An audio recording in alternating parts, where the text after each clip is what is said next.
Hi, everybody. Welcome to Tarot Talk Show. I'm James Jude, and I'm really excited today because I get to welcome Zhena Muzyka. Did I pronounce your... Perfect. Yes. Okay, cool. And who is the founder of Magic Hour Tea and Club Magic Hour, and previously uh, Zena's Gypsy Tea. Yep. Um, she is a fair trade activist. I'm going to read a little bit of your bio here because I can't remember everything. You've done so many things. My ancient Um, bio. it's an ancient bio, but it's still relevant. Um, Yeah. Xena is a master tea blender and founder of Magic Hour, um, which connects the world through the ancient art of tea ceremony.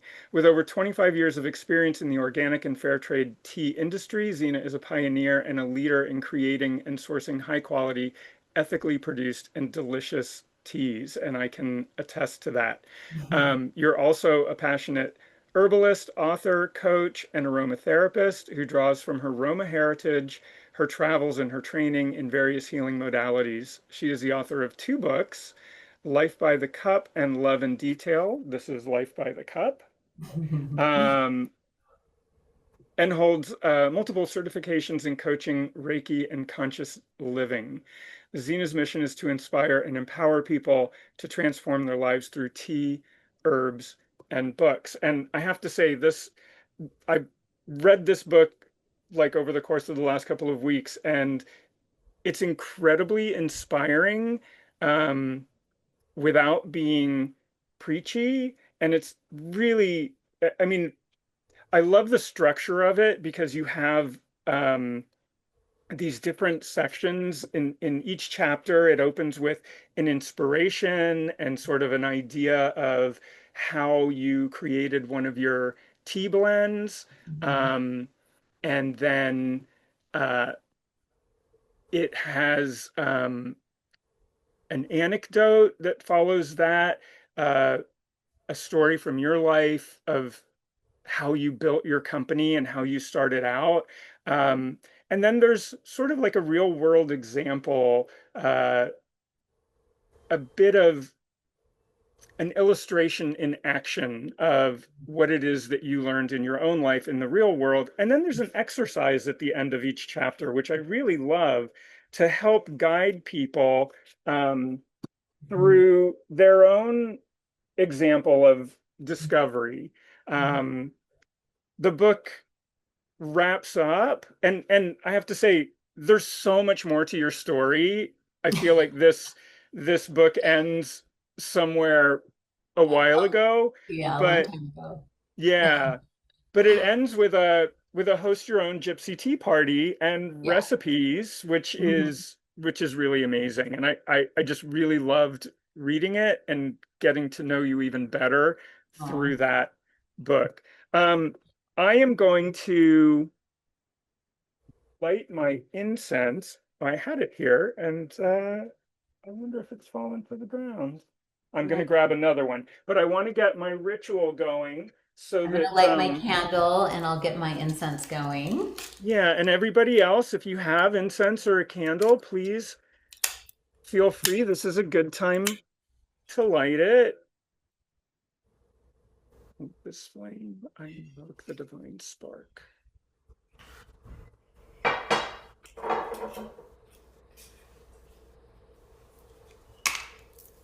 And I also have I have my magic hour tea Oh, I candle love going. it.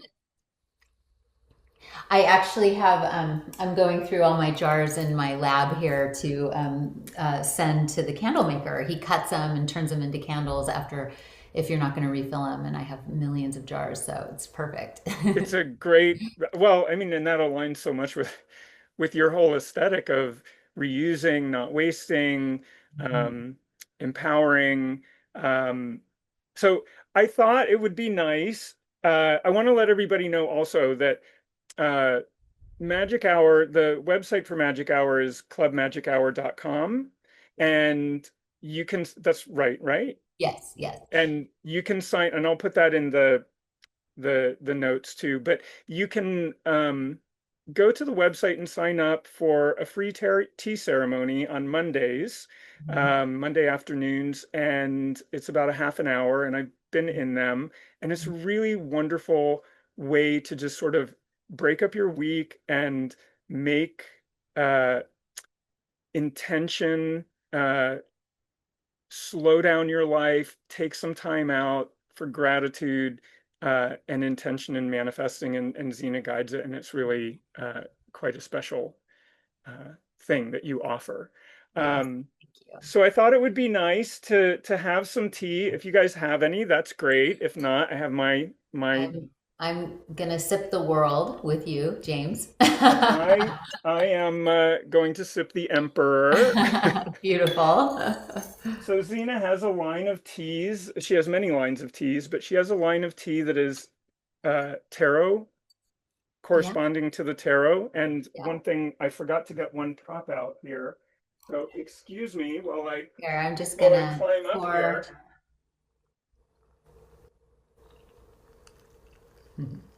That's a first for Tarot Talk Show.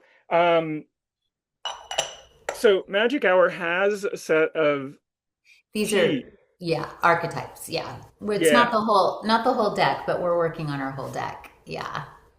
And they're really beautiful. And you use this art on the labels of your tea as well, right? Yeah, they're designed. I drew them in a very haphazard way, and then my illustrator Yolka, who's a Polish folk artist, she did the actual art and illustrations. So they're quite beautiful, and I love having them on teas that correspond with the planetary motion and sort of the thematic evolution of each archetype card. And so we have 12 tarot teas currently, but we'll be extending that as we go and grow.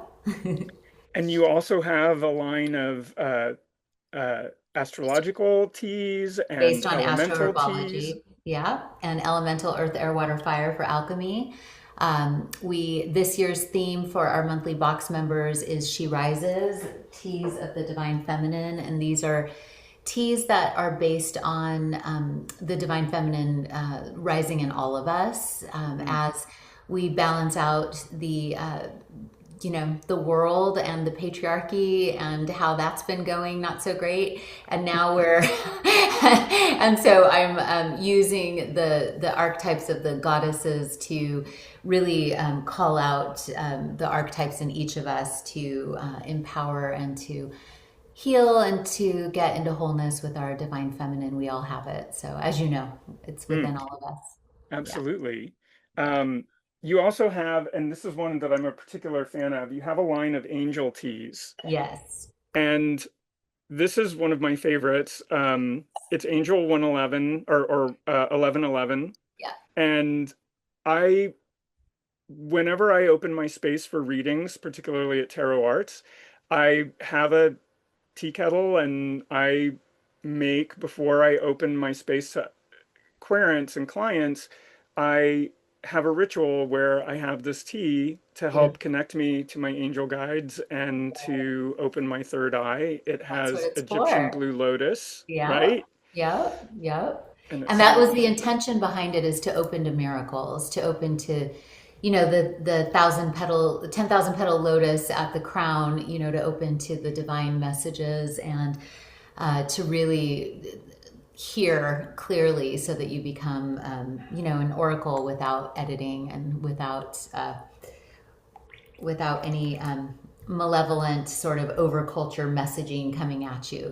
Just the clear divine channel. Between that and my celestite, Oh, I love uh, I hope that I am. It feels like I'm connecting, so you. it's really You can wonderful. tell by your eyes, James. You have very Oh, clear energy. Yeah, thank you. yeah. So I'm gonna pour my tea. So this is my Emperor tea. Gorgeous Um, teapot, gorgeous thank you. cup. Love the yellow. Thank you. Um, all right. So I'm just going to take a moment and enjoy this for a second.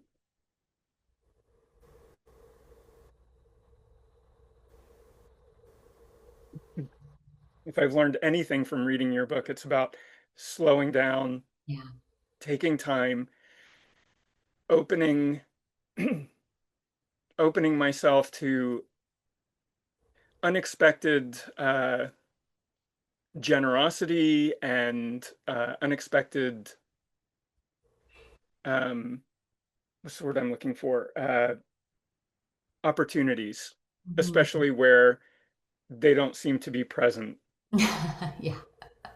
Well, Um, you can see or you can look, and you get what you look for, right? You can see sort of the evidence around you, or you can look for the messages behind it. You can see with the eyes behind the eyes, right?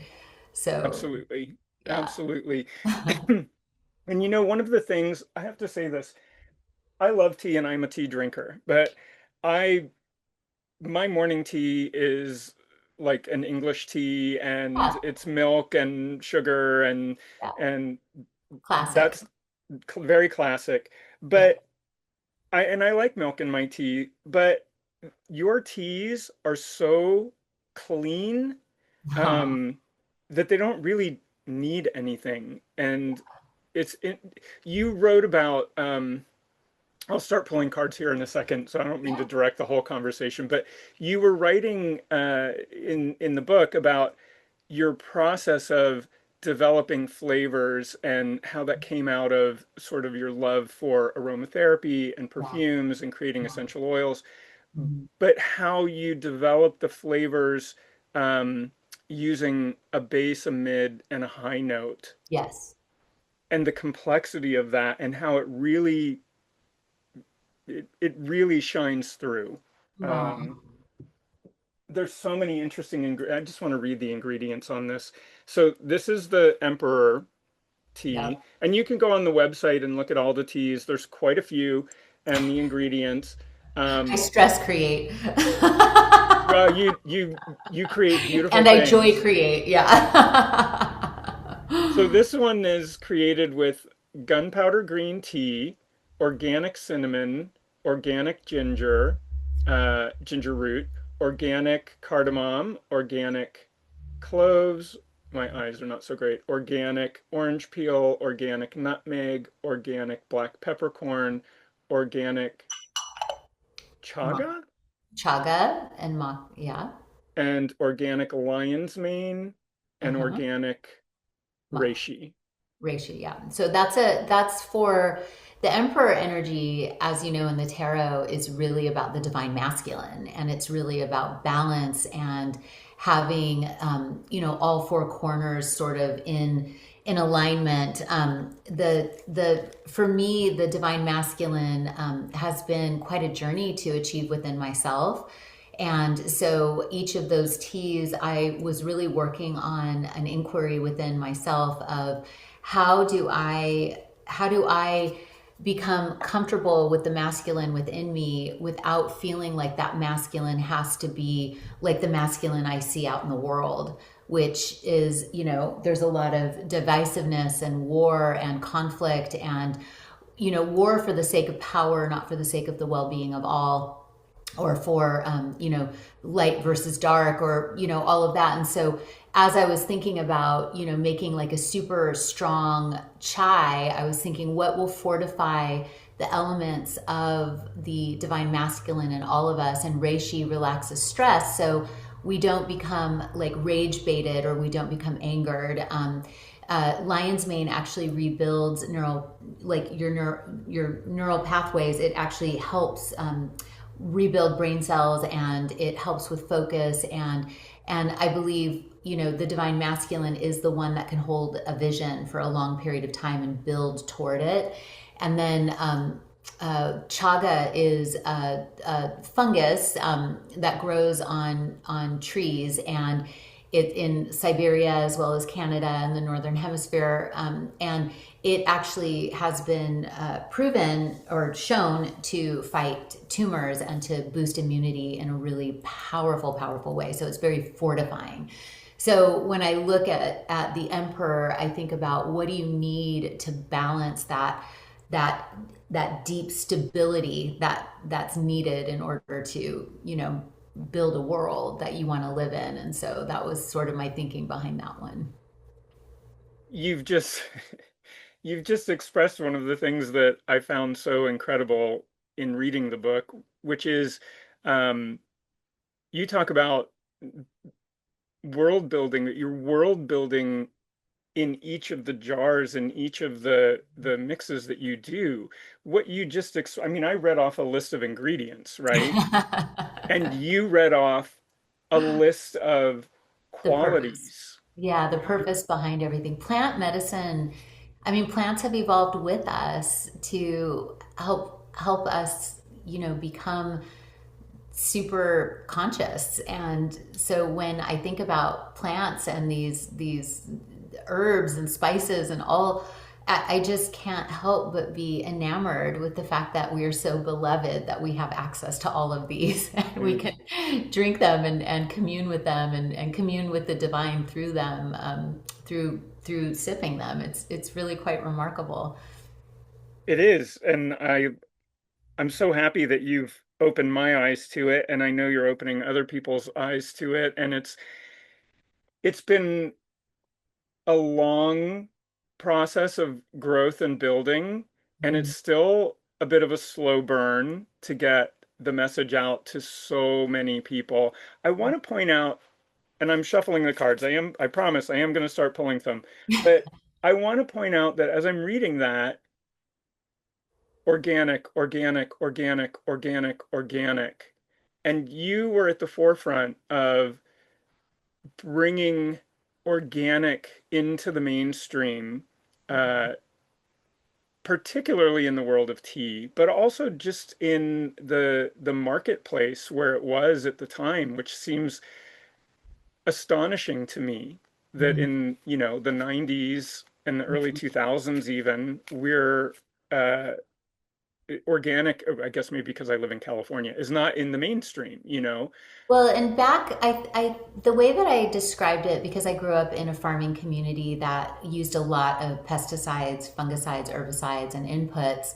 And what I liken it to, as I was having debates with my farmer friends who were using all of that, is I was saying, this, it's meant to kill things. And so eventually it will kill us. And so it's not that we are wanting to be less productive, but we're wanting to go back to old fashioned farming. And so what does that take? And so it's really about making organic not make non-organic wrong, because there are some, like that gunpowder green tea is not certified organic, but it's a small producer that can afford it. So that's, and they don't use, they've been growing tea on their land for thousands of years. They can't put stuff in the soil that's not going to fortify it and keep it alive for another 1,000 years. So that's the part with making everything sustainable, and also thoughtful and mindful of what that grower's story is, where they are in the world, how they're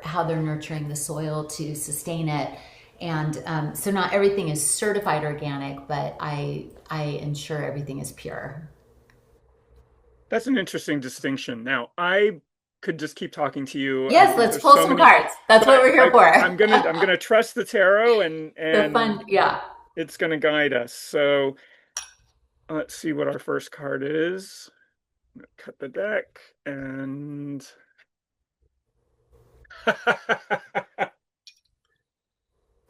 Oh, the we have the emperor. Emperor.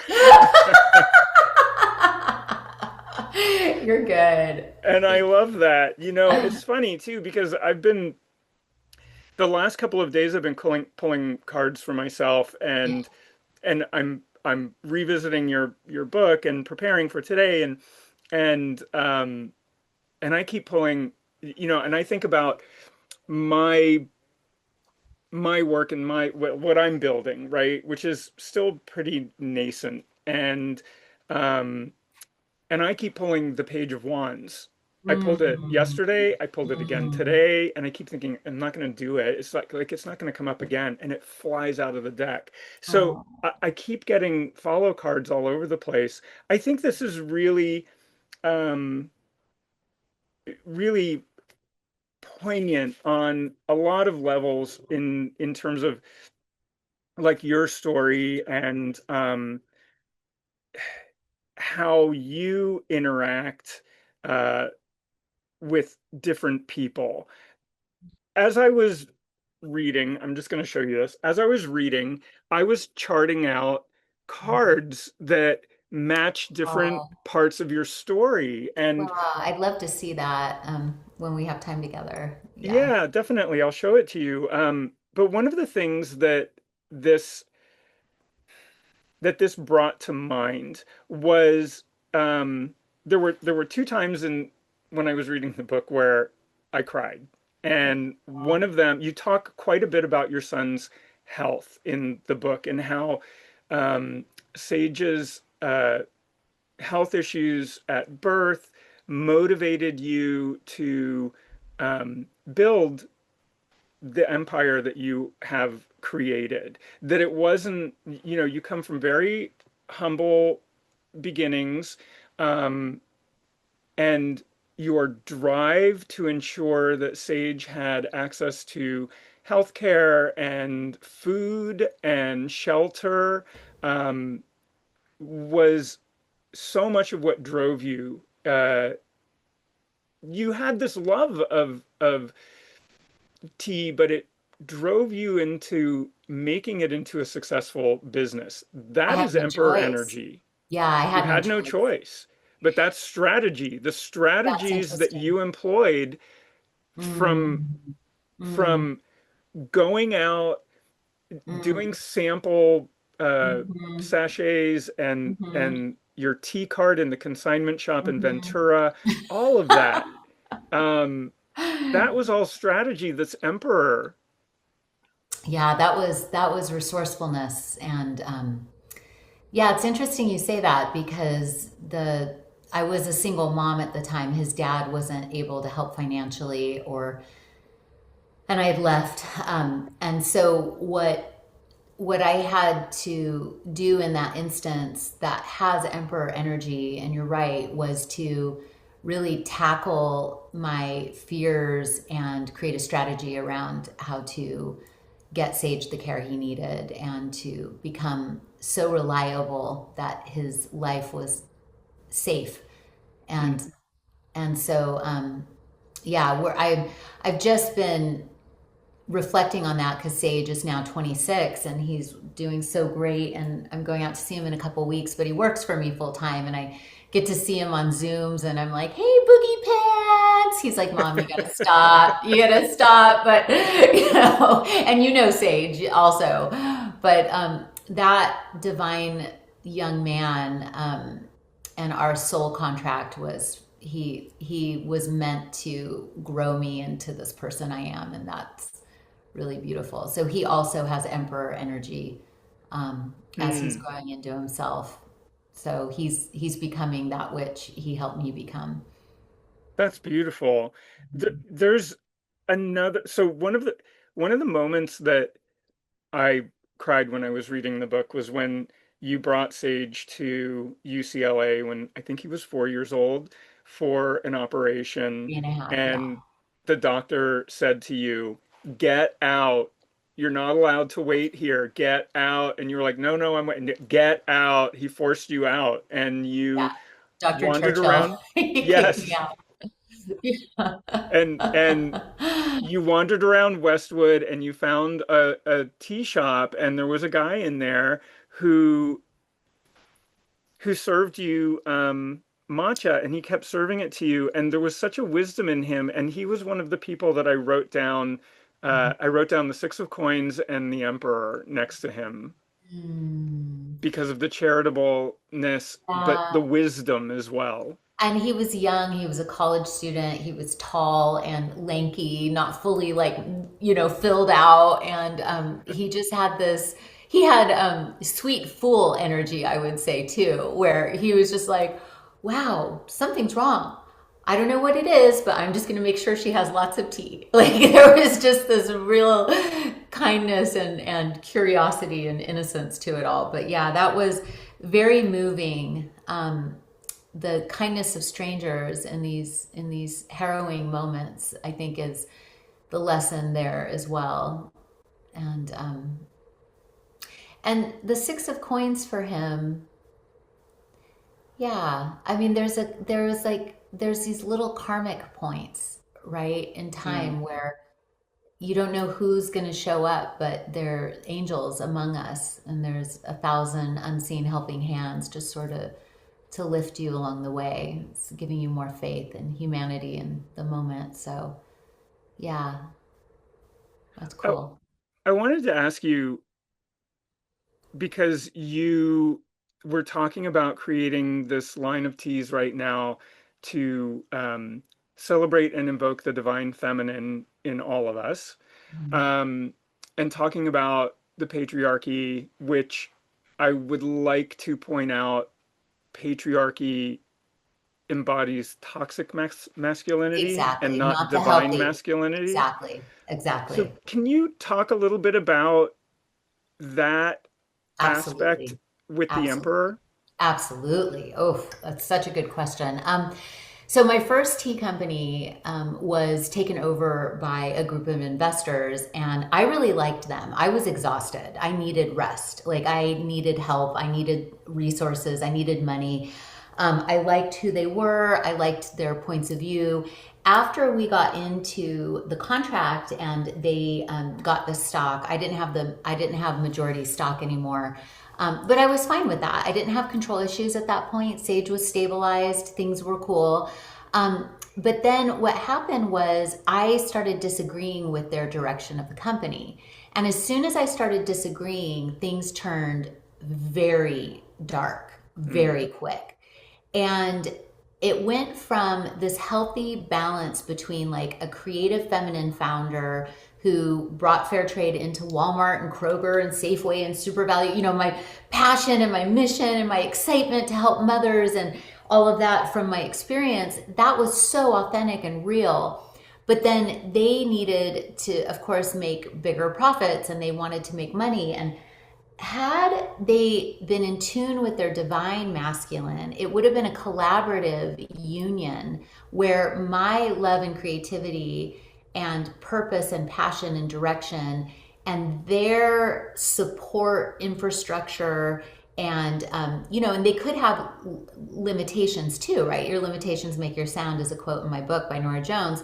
But instead, they were so mad that I said no, that I didn't want to endorse this line of diet teas. I didn't believe in them. I didn't formulate them. I was surprised by them. They were toxic, basically telling women they were overweight, which everyone has weight stuff up and down but the pitch was wrong, the products were unhealthy. I just was like, I'm not putting my name on this. And they the me saying no with the divine masculine, with the emperor, would have been, well, let's have a discussion. How do mm, we meet in the middle? How do we make this work for all of us? What could we do to the formulas and the marketing direction that you think would also empower women? And then because I was saying, let me fix the formulas, let me shift the marketing to be empowering and not disempowering and not degrading to women, because I had had an eating disorder in college. Like I had been through a lot with body image, and I was like, I'm not doing this to anyone. And so that was toxic masculinity at its finest. this Yeah, would be bad. exactly. They fired me on the spot. I was all excited to present the solution to them, and they fired me on the spot. They told me I was fraudulent. They told me, I mean, it was an extremely abusive interaction and after I was sobbing and sobbing. I was calling Archangel Michael. I was like calling all my angels in, and I was in a state of shock because I didn't think that was going to happen. I thought they would be excited to collaborate with me, but it had shifted into the toxic side. So I don't think they're proud of that. I don't think anyone is proud of that moment in time, I'm sure. And I'm sure they could justify it all they wanted. But that was toxic. That was Mm. control. That was power. That was demeaning of a founders whose whole heart was in this company. And that was the toxic version of what they had brought in the beginning, which was the resources, the structure, the CFO, the help, the planning, all the stuff that I wasn't good at yet. That was the divine masculine. The toxic masculine was the inability to allow for there to be another opinion Mm. in the realm of their control. And if I know anything about you, Zena, I know that you are solution oriented. You have Yes, your moments where yes, when you hit a wall, you might stop and you might yes, retreat for a moment or two, yeah, but you never stay there. And you always come back up with, okay, if this isn't going to work, how do we make yes. it work? Well, and that's also like you were saying, my upbringing. My dad's a firefighter, my mom was a waitress. Like we didn't have resources. My grandparents were immigrants from Ukraine. We grew our own food, we made our own medicine. I mean, my grandma taught me that. And I think that resourcefulness is also in my DNA where, all of us had a story of getting to this country at some point along the way that was harrowing and not so easy. And so I would always just rely on, like, my grandfather was a freedom fighter for the Ukrainian nationalists and survived 5 years in Buchenwald. Like, who am I to give up? Like, and he got us to California and he raised us like a boss and he was Wow. the best grandpa ever. And, my grandma, everything she had gone through, and she taught me herbal medicine and how to grow things and make food and nurture people. And after everything she'd been through, she was feeding people. That was her big lesson to me is, oh, Zenitska, always feed people, like no matter what. And it's just like, so for me to have these Wall Street investors and like have this setback, it was devastating, but it was also kind of like luxurious. It was almost like a luxurious problem compared to what they went through. It's like, oh, my investors fired me. It's like that sucks, but I'm not trying to, it was like I had my husband, had a job and backed me up, and I had a bunch of debt that they didn't pay back. I went into credit counseling because, we're in America and there's programs for that. And I became a publisher at Simon and Schuster. So I landed on my feet. That does not surprise me at all. Um, all right, let's see what's next. This is the Oh, Queen of Crystals, and in this deck, um, crystals represent swords. okay. Um, and so I think that this is a really interesting card um, to come up. And that is because,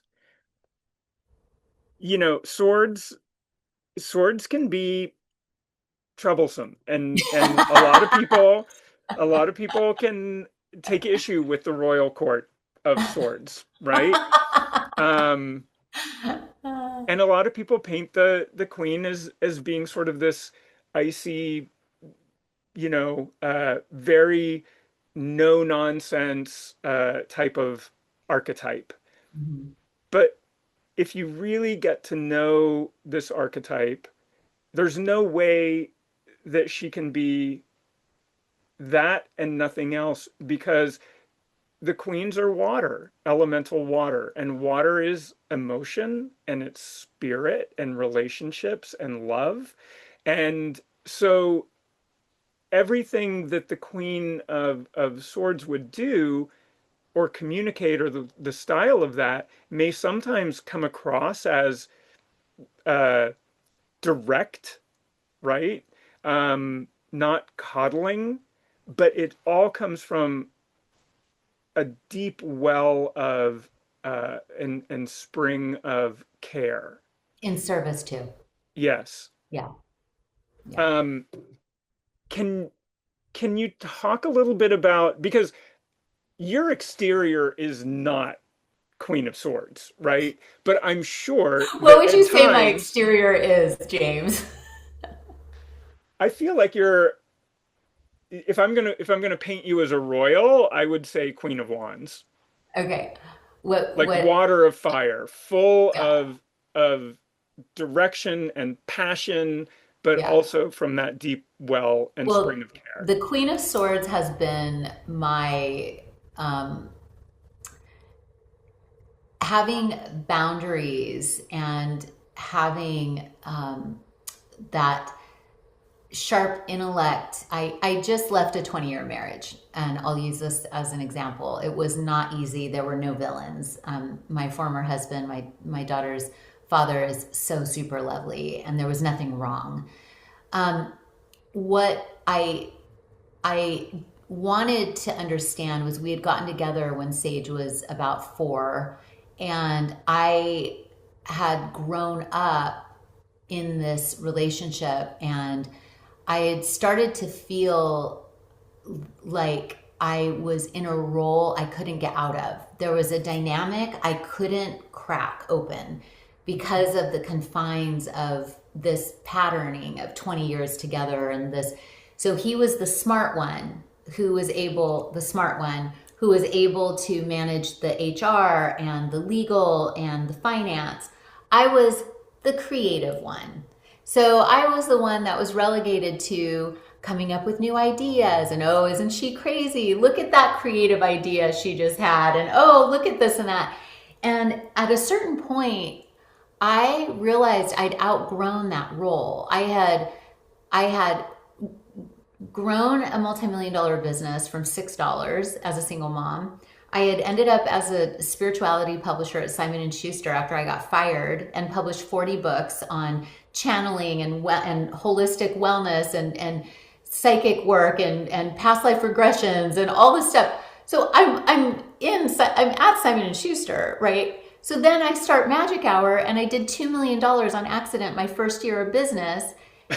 In on just by saying I'm going to make a business that I get to be myself in, and that makes people joyful, makes people laugh, and makes people. I just was like, I'm going to just be myself every single day, and I'm going to make a business around it. So I'm going to gather people. There's going to be tarot cards, tea, laughter, incense, all the things I love, jewelry, people like you.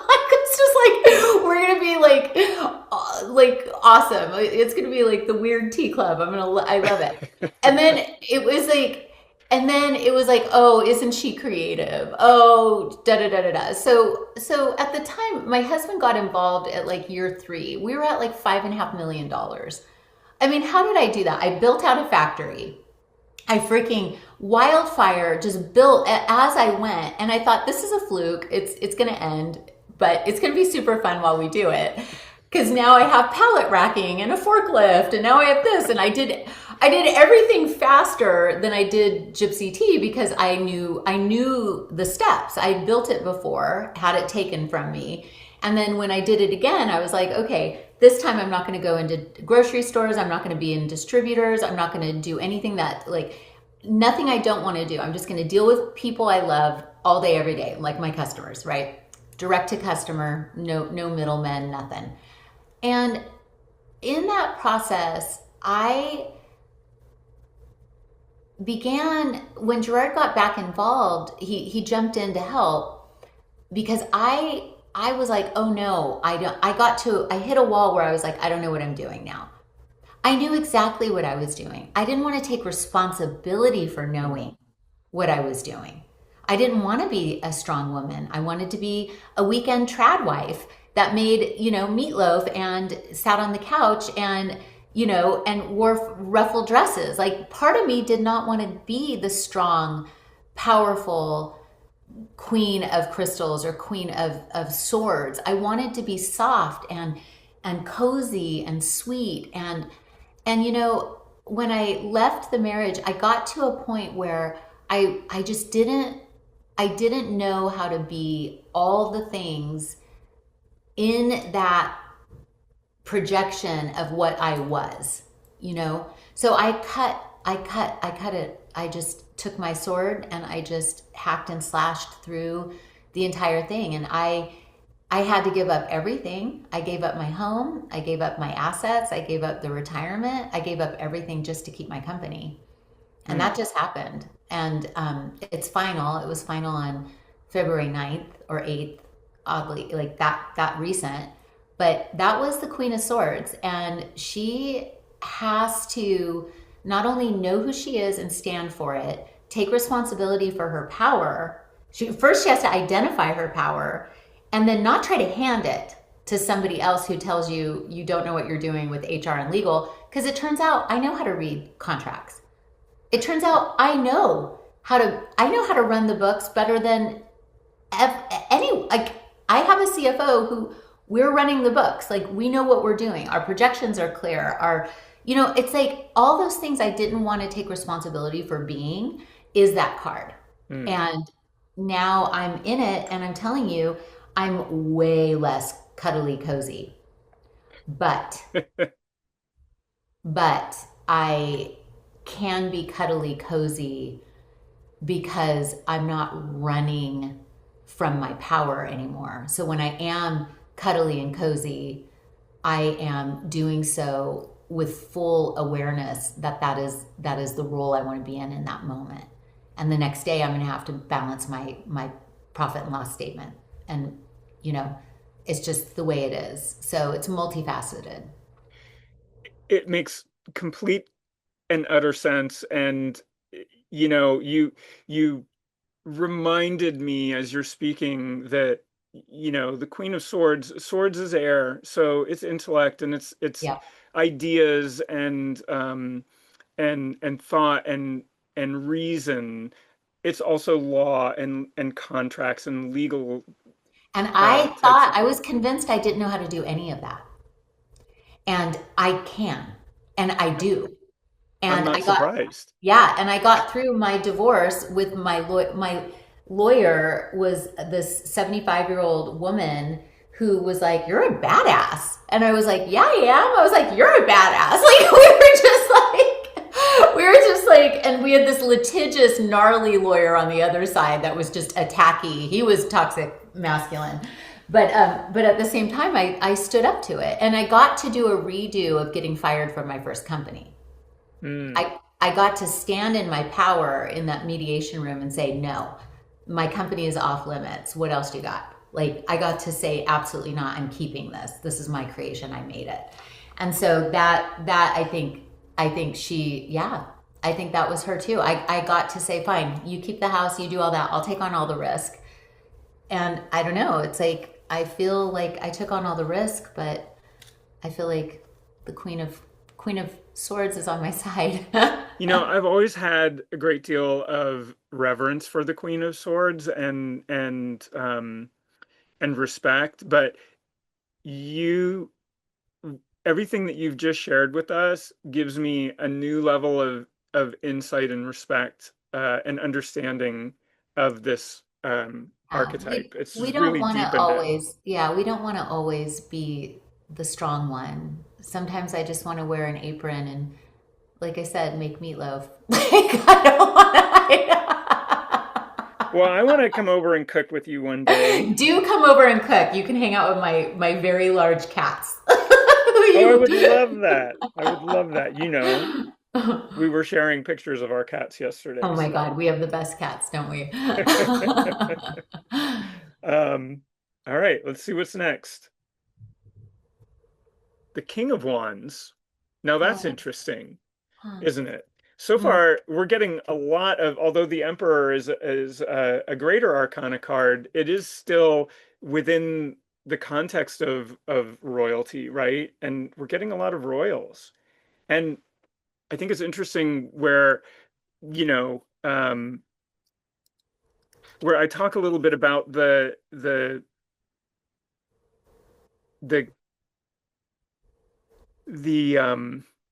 the passion coming from caring, but there's also just like that really, well, there's so many places that I can go with this, knowing your story, like even your real dad, because your dad was a firefighter, and the King of Wands is the fire of fire. So, what do you make of it? What I is it? I think that the King of Wands is similar to the Magician. I think for Mm, me, where it's the causal, it's like the cause, like impregnating all possibility with a vision to form it, Mm. almost like it's creative, a lot of creativity. And I when I think of the King of Wands, if I'm relating it to me, it's interesting because I've been working with my healer. I have so many therapists and healers. I have a whole bevy, a whole slew of support on that front. But what Lindsay, my energy therapist, has been helping me move into is that my divine masculine is clear, concise, and creative. It's not angry or pushy or controlling, because I was always scared to be in the King of Wands, like my own divine masculine in myself. I would be like, oh no, no, I'm gonna, go back to being like handing over my responsibility to a king that can handle it. But then this year, as I took on my company solely myself, walked away from a marriage, like there's no backup plan. There's Mm. no W-2 paycheck anymore. Like this is it. This is what I make it. Like hope everyone buys some tea because it's just me now. But it's one of those things where the King of Wands, I think, would have that confidence in his creativity and that, in the creative force of, I don't know. I just see it as confidence to hold a vision in full creativity and building something that wasn't built before and being able to rule over it, right? Yeah. Yeah. I love that confidence in creative vision in that's a real I think of when I think of the kings, I think of power. And I also think of, passion, creativity, action, will, all of those things. Confidence is not the word that often comes up for me, but it's clearly a foundation for the kings, isn't it? You can't have confidence unless you've mastered something. Mm. Confidence comes from mastering power, really. And mastery is power. So if I didn't know how to blend tea and I wanted to start today, what would I have to do? I wouldn't be confident yet in my creativity. I would have to be the fool. I'd have to be curious. I would have to have a El Tabla Rasa, a clean slate, an open mind, beginner's mind. I would have to go in with that. But the king has achieved he's been through the learning. And so the mastery, I always talk about the emperor card when I do my readings, is that because I use the Osho Zen tarot when I do business Mm. readings, and on Magic Monday I use this because it's quick for one card readings. But the rebel is the emperor card in this deck, and I always say you can't rebel against a system you haven't mastered. You can't rebel against a skill you haven't mastered. You can't.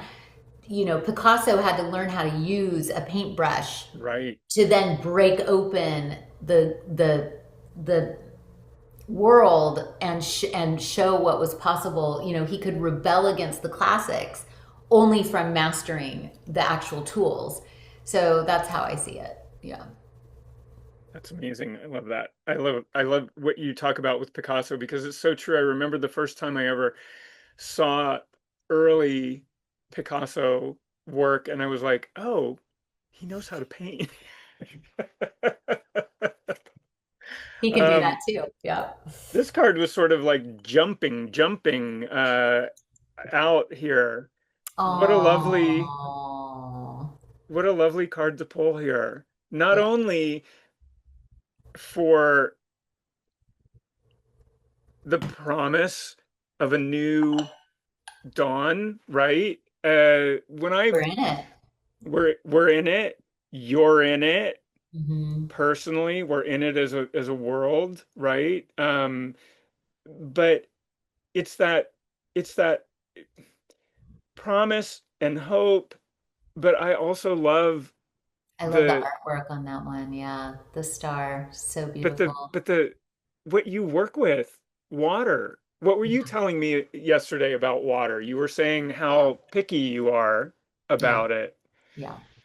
Um, Well, water holds the imprint of energy, like everything does, but water is an immediate, if you put love into your teapot right now, the water will reflect what you drink will reflect it immediately. Like there is and so for the star, I see the star as encouragement. You're on the right path. And I was born on December 17th. So the 17 is always striking for me. And, it just, Mm.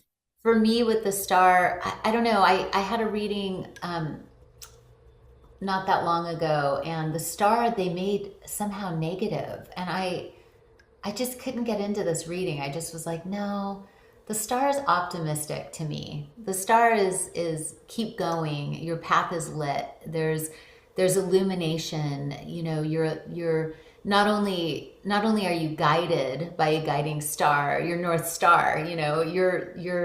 You're going in the right direction. You're in flow with it. So have faith, keep going. Don't take your eyes off of the star, the prize. It's happening. Keep, and I just love the idea of, I'm a stargazer and we're made of stars. And I don't know. I see that one as very poetic. What do you see? No, it is poetic, and I see it particularly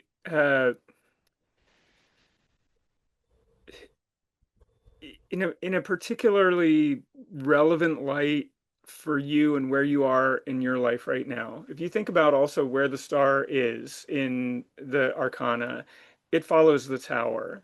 Mhm. And Yeah, very good point. right? And you're coming out of a Yeah, period yeah, of yeah. great change, Massive. massive change, um, and the star offers hope of being able to create and a promise too, like you're saying, the North Star, following the star, guiding how the sailors were guided by the stars, right? Navigation. If Yeah. there's clouds, we don't see where we're going, but This is my divorce ring I bought myself. It oh, looks it's it beautiful. almost looks just like that star. It does, and it's Oh, look this at your star. star on your wrist. How Oh beautiful. yeah. Well, Gorgeous. both of my parents were naval officers, and so Oh, I cool. I got it as an homage to them because I Yeah. traveled a lot in Yeah. my work previously, and I thought Mhm. it's a touchstone. I can, no matter where in the world I am, I can always look at it and know I'll find my way home. Love that. So And beautiful. that's what this says to me for you too, you know. And also I noticed on your star, it's 6 points with the stone in the middle, which reflects the seven stars that we see here as well, Hmm. which is also a divine feminine symbol with the Pleiades, right? Hmm. The seven sisters. Yeah. I want to open it up to questions if anybody has questions, because we're getting down to the end here. Um, so let me see. He was looking forward to the year of the horse. Okay. Michaeline had to jump off. But if anybody else here has any questions, you can unmute yourself and jump on, or you can put it in the chat if you don't want to jump on vocally. Does anybody have any questions for Zena? Don't be shy. It's okay. All Sometimes I right. say everything. There's so much more to say. Oh, Liz has a question. Liz, Probably. do you want to unmute yourself? There you go. Yeah, hey, I'm sorry for being in the dark the whole time. You couldn't see my happy expressions, but I just really enjoyed this talk. Especially, I have to admit the Emperor and the Queen of Crystals. Just I'm always adding to my own little personal database about like how to work through certain issues for certain cards and Mm, my queen Mm. of swords is a piano teacher, so she's got the metronome and she's keeping everybody online, and I just really Uh-huh. enjoyed your insights about how she shows her love through directness, And Yeah. that really clicked for me. So thank you for that. And then the patriarch really, sorry, the emperor, talking Mhm. about the differences between the divine masculine and the toxic masculinity. And Mhm. I want to have elements of both in my own version of this. Mhm. But talking about, yeah, listening to you is really making sense to me about how it's about recognizing those elements that can be problematic and that are part of history, and not putting them under the rug and pretending that they didn't happen. Yeah. But, as in your situation, you haven't just said, oh, well, that didn't really happen. You've learned from Mhm. situations that have been, Mhm. hugely problematic, and yeah, and claimed the part of you that can handle that, instead of saying, well, this is just an example of how I'm just not good enough. So I'm very Yeah. impressed. Thank you, Liz. I think Mhm. a lot of I learned, my mom when I was little used to say, "Why do you have to learn everything the hard way?" And then, that was before my chart was done, and I Mm. realized I have like a whatever, a Pluto complex. It's like my destiny. I have to learn Yep. everything the hard way. I'm the spiritual guinea pig of the Yeah. entire world. Well, that's But great. but the thing with this is also like refining us being resentful against the toxic masculinity and the patriarchy, and telling the story of how it's evolving, and how women, we have to be the queen of swords in order to evolve it too. We have Mhm. responsibility in Oh this. yes. Oh So yes. And we we need can't to, just be but like, oh, we hate them, they're bad. We have to be like, no, it's going to be this way. mhm, No, it's going to be mhm, this way. Like that, those mhm, boundaries that she embodies, I think that's the story of where are the women? Where is the mhm, balance? And mhm, mhm. we're coming forth now.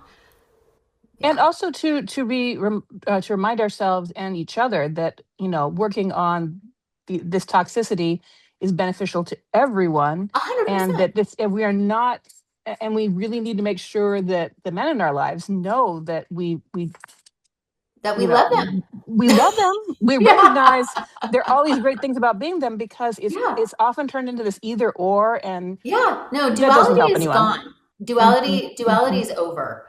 mhm, I think the moving forward non-dual is the rule. mhm, I got that term downloaded to me on an ayahuasca journey. Like in 2016, I asked for my destiny, and I was shown non-duality. Learn how to be non-dual, and to connect, not divide.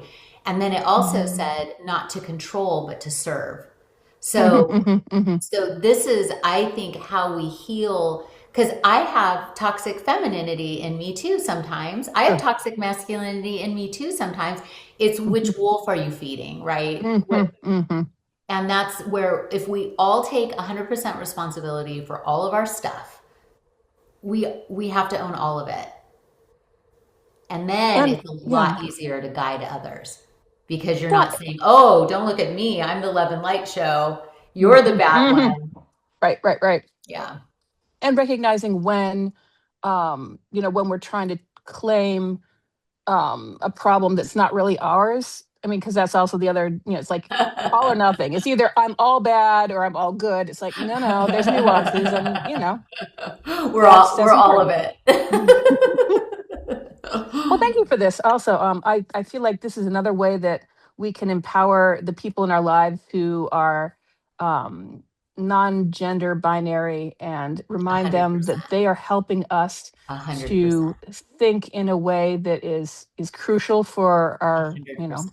It's a people's hundred well-being. percent So, true.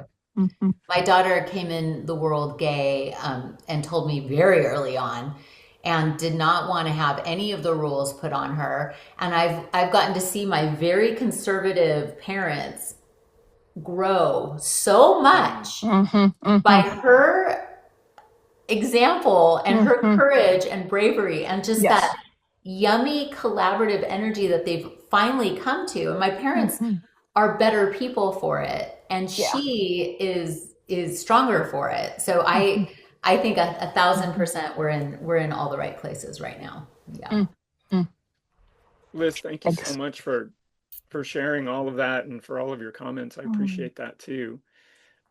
I want to read a comment from Mia Bell. She says, I live in Ojai. Uh, Zena, has a beautiful shop and tea store here. Come visit. I'm heading down Um, there in a bit, Mia. And my daughter's name is Mia, by the way. I want to just, so we're at the end of time and I want to wrap things up, but I do want to, there's two things I want to do. I want to ask you, Zena, if there's anything that you want to talk about that you have coming up that is you want to share with people that you want to bring to anyone's attention. Yeah, tomorrow at Meditation Mount here in Ojai, I'm doing a Year of the Fire Horse tea ceremony at Mm. 3:30. I think the tickets are still available. There's a few left.